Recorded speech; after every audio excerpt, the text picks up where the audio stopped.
Real story. আমাদের একটা intern ছিল মিটিং এ, সো জিজ্ঞেস করছে ভাই এই পুরো জিনিসটা একটা কেপিআই দিয়ে কেপিআই সহ একটা মিটিং মিনিট শেয়ার করেন। ও আমাকে পরে ইনবক্সে হাই ভাইয়া কেপিআই বুঝি নাই আসলে কি করতে হবে আমাকে। এখন ওর বুঝতে হবে না, he is an intern, 22 years old, সব ঠিক আছে।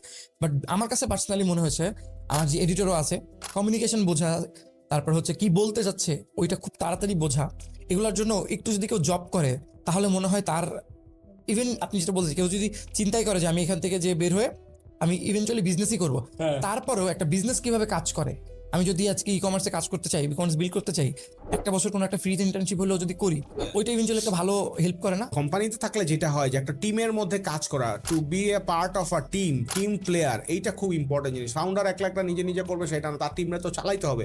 সো এই জিনিসটা শেখা। তারপরে কমিউনিকেশনের কথা, হ্যাঁ, বস ভাই, তারপরে স্যার ম্যাডাম, নামের পরে একটা ভাই দিতে হয়, হ্যাঁ, এইগুলা বলা। তারপর আপনি এই যে হোয়াটসঅ্যাপে যে আপনি কমিউনিকেট করতেছেন, আপনি কি নর্মাল বাংলায় লিখতেছেন না ভাঙাচোরা লিখতেছেন না বাংলিশ লিখতেছেন না ইংলিশ লিখতেছেন, এইটা।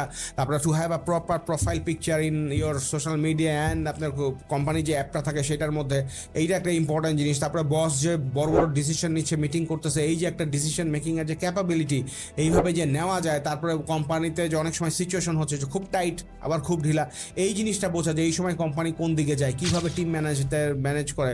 তারপরে যে স্যালারির যে একটা প্যারা, এমপ্লয়ীদের মধ্যে কি কি কাজ করে, হ্যাঁ, স্যালারি যারা দেয় তারা কিভাবে বুঝায় যে ঠিক আছে একটু দেরি হচ্ছে বা এটা হচ্ছে।